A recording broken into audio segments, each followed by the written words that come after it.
Hello and नमस्ते।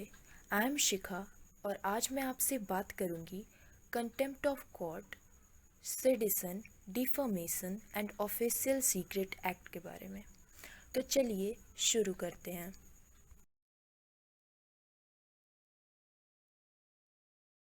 Contempt of courts act जो कि 1971 में इंडिया में लागू किया गया था। कंटेम्प्ट ऑफ कोर्ट्स एक्ट किस पे लगाया जाता है? वैसे व्यक्ति जो कि कोर्ट के आदेशों का अनादर करे या फिर उनकी कानूनी प्रक्रिया को बाधित करने की कोशिश करे, वैसे लोगों पर कंटेम्प्ट ऑफ कोर्ट लगाया जाता है। कंटेम्प्ट ऑफ कोर्ट दो प्रकार के होते हैं, civil contempt and criminal contempt. Civil contempt वैसे लोगों पर लगाया जाता है जो कि कोर्ट के आदेशों का पालन नहीं करते हैं, निर्णयों को नज़रअंदाज करते हैं या फिर उनके फैसलों को अनसुना करते हैं। मान लीजिए आपने एक ज़मीन खरीदी, उस पे किसी और ने कब्जा करके रखा हुआ है। आपने केस किया और कोर्ट ने यह फैसला सुनाया कि वह आपकी ज़मीन आपको वापस दे दे, पर वह उस फैसले को अनसुना करता है और आपकी ज़मीन को अभी भी जब्त करके रखे हुए है। तो ऐसे में उस इंसान पे सिविल कंटेम्प्ट लगेगा। क्रिमिनल कंटेम्प्ट किन लोगों पे लगाया जाता है? वैसे व्यक्ति जो कि कोर्ट के फैसलों पर सोशल मीडिया या फिर पब्लिक में जाकर आपत्तिजनक टिप्पणियां करे, कोर्ट में पेश होने वाले सबूत के साथ छेड़छाड़ करे, या फिर मान लीजिए कि कोर्ट में कोई कार्यवाही चल रही है और इसी बीच कोई इंसान खड़ा होकर जोर जोर से चिल्लाने लगे, तो ऐसे में उस इंसान पर भी क्रिमिनल कंटेम्प्ट लगाया जाएगा। सजा की बात करें तो जिस इंसान पे कंटेम्प्ट ऑफ कोर्ट लगाया जाता है, या तो उसको 6 महीने की सजा होगी या फिर 2000 फाइन देना पड़ेगा, या फिर दोनों भी हो सकती है। Contempt of court bailable offence होता है, सजा काट रहे इंसान को बीच बीच में बेल भी मिल सकती है। कंटेम्प्ट ऑफ कोर्ट एक तरह से लोगों के राइट ऑफ स्पीच का उल्लंघन भी करता है। मान लीजिए कोई इंसान कोर्ट के किसी फैसले से खुश नहीं है, पर वह चाह कर भी उसके खिलाफ अपनी प्रतिक्रिया नहीं दे सकता, क्योंकि वह डरा हुआ है कि कहीं उस पर कंटेम्प्ट ऑफ कोर्ट ना लग जाए। आइए इस टॉपिक को समझने के लिए एक केस के बारे में भी बात करते हैं। यह केस 2020 की है, जो कि रचिता तनेजा के बारे में है। रचिता तनेजा एक फेमस कार्टूनिस्ट है। उन्होंने 2020 में कुछ कार्टून्स बनाकर ट्विटर पर डाल दिया। वह कार्टून कोर्ट के खिलाफ आपत्तिजनक विषयों को दर्शा रहा था, जिसको देखने के बाद रचिता तनेजा पर कंटेम्प्ट ऑफ कोर्ट लगा दिया गया। यह केस 2020 की है, इसीलिए अभी तक इस केस पे कोई निर्णय सामने नहीं आया है।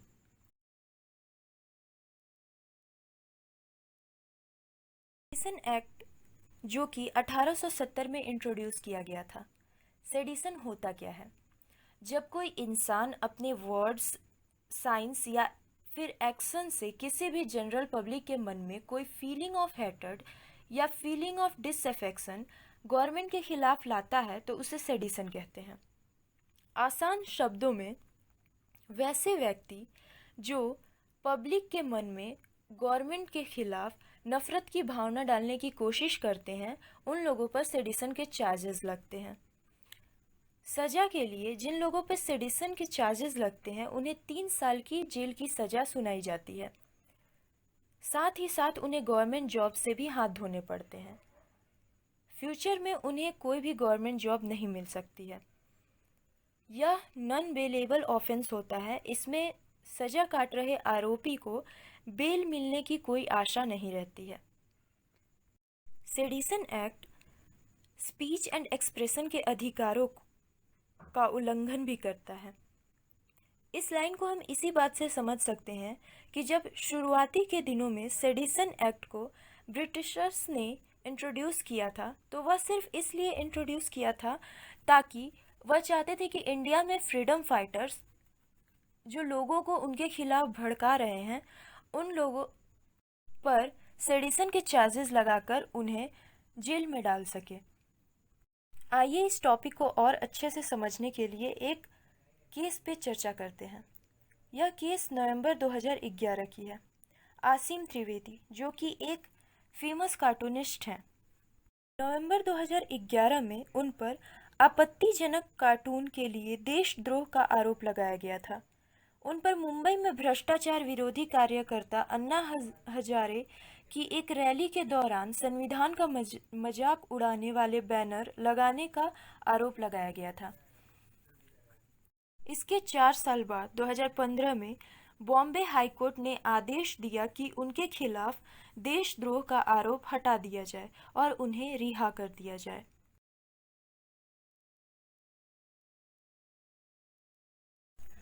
आईपीसी सेक्शन 499 डिफॉर्मेशन मानहानि, मतलब मनुष्य के मन को हानि पहुंचाना। जब हम लिखकर या बोलकर अपनी झूठी बातों से किसी की रेपुटेशन को हार्म करने की कोशिश करते हैं तो उसे डिफॉर्मेशन कहते हैं। डिफॉर्मेशन 2 प्रकार के होते हैं, लाइबल एंड स्लैंडर। लाइबल में हम लिखित तौर पे किसी की रेपुटेशन को हार्म करते हैं। स्लैंडर हम बोलकर किसी की रेपुटेशन को हार्म करते हैं, जो बातें एकदम झूठी होती है, और ऐसा करने पर डिफॉर्मेशन के तहत चार्जेस लगाए जाते हैं। डिफॉर्मेशन एक बेलेबल ऑफेंस है, इसमें बेल मिल सकती है।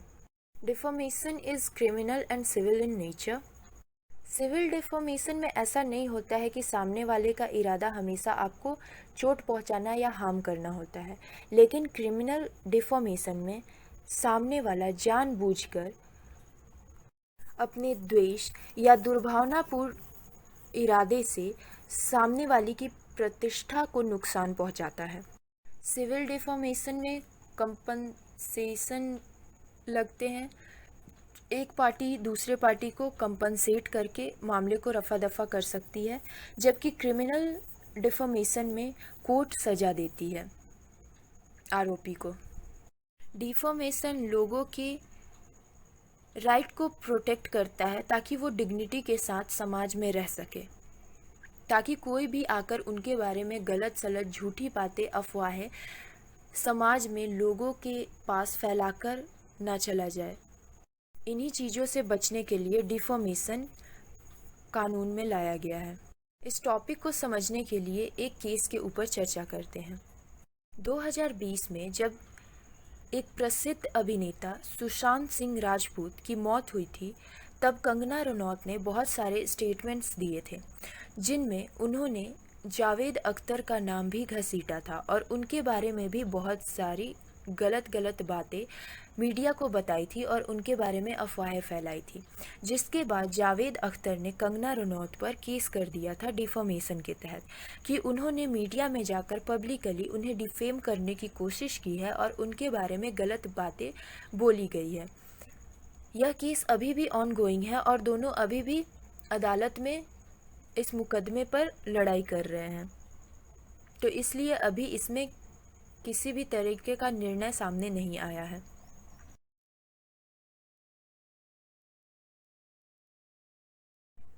ऑफिशियल सीक्रेट एक्ट 1923 महत्वपूर्ण सूचनाओं को उन लोगों के हाथों में पड़ने से बचाने के लिए बनाया गया है जो देश को नुकसान पहुंचाना चाहते हैं। लगभग सभी सरकारी अधिकारी और कर्मचारी इस अधिनियम से बंधे हैं और उन्हें हर साल इस बात की पुष्टि करने के लिए प्रमाण पत्र पर हस्ताक्षर करने होते हैं। ऐसे कई सूचनाएं हैं कि अगर विध्वंसक हाथों में पड़ जाए तो राज्य को गंभीर नुकसान हो सकता है। ऑफिशियल सीक्रेट एक्ट को कुछ प्रकार की सूचनाओं को गोपनीय रखने के लिए डिज़ाइन किया गया है, जैसे कि राज्य के मामलों, कूटनीति, व्यापार वार्ता, राष्ट्रीय सुरक्षा और अन्य राज्य रहस्य शामिल है। भारत में ऑफिशियल सीक्रेट एक्ट अंग्रेजों द्वारा 1923 में यानी भारतीय स्वतंत्रता के 2 दशक पहले पेश किया गया था। 1923 के अधिनियम में जासूसी के लिए दंड भी शामिल है। इसमें प्रतिबंधित स्थान के आसपास पहुंचना या होना, कोई भी स्केच या योजना प्रकाशित करना शामिल है जो किसी न किसी चीज के लिए हानिकारक उद्देश्य के साथ दुश्मन के लिए उपयोगी हो सकता है। अगर कोई व्यक्ति इंफॉर्मेशन का इस्तेमाल करके देश की सुरक्षा को चोट पहुंचाना चाहता है तो ऐसे इंसान पे ऑफिशियल सीक्रेट एक्ट के तहत चार्जेस लगाए जाते हैं। इसके तहत 3 साल या फिर उम्र कैद की सजा होती है। ऑफिशियल सीक्रेट एक्ट एक तरह से लोगों के राइट टू इंफॉर्मेशन का उल्लंघन भी करती है। जैसा कि सरकार इस अधिनियम के तहत कुछ दस्तावेज रख सकती है और नागरिकों से जानकारी को दूर रख सकती है। हालांकि हमारा लोकतांत्रिक गणराज्य ऐसा राज्य है जहां इसे अपने नागरिकों के लिए पारदर्शी माना जाता है। सरकार इस अधिनियम का उपयोग कर सकती है और उन व्यक्तियों को जानकारी का खुलासा करने या प्रकाशित करने से दंडित कर सकती है। हालांकि कभी न कभी इसमें बड़ा सार्वजनिक हित मौजूद होता है। राज्य गुप्त दस्तावेजों पर बैठकर और सार्वजनिक जांच से दूर रखकर घोटालों या भारी भ्रष्टाचार को छुपा सकती है। इन्हीं सब कारणों से ऑफिशियल सीक्रेट एक्ट्स के चलते सरकार को बहुत बार लोगों की आलोचनाओं का सामना भी करना पड़ता है। इस एक्ट को समझने के लिए आइए एक केस पर चर्चा करते हैं। यह केस 22 अप्रैल 2010 की है, जहां माधुरी गुप्ता को कुछ सेंसिटिव इंफॉर्मेशन पाकिस्तान में आईएसआई के साथ शेयर करते हुए पकड़ा गया था, हिरासत में लिया गया था। माधुरी गुप्ता सेकंड सेक्रेटरी थी प्रेस एंड इंफॉर्मेशन की। इस केस की छानबीन में बहुत सारे ऐसे ईमेल्स पाए गए थे जिनमें बहुत ज़्यादा इंफॉर्मेशन उन्होंने पाकिस्तान के साथ शेयर किया था। ऐसी बातचीत भी सामने आई थी जिसमें उन्होंने जम्मू और कश्मीर में हो रहे हाइड्रो इलेक्ट्रिक पावर प्रोजेक्ट्स के बारे में भी इंफॉर्मेशन शेयर करने की बातें आईएसआई पाकिस्तान से की थी। इन्हीं वजहों से उन्हें ऑफिशियल सीक्रेट एक्ट के तहत 3 साल की सजा सुनाई गई।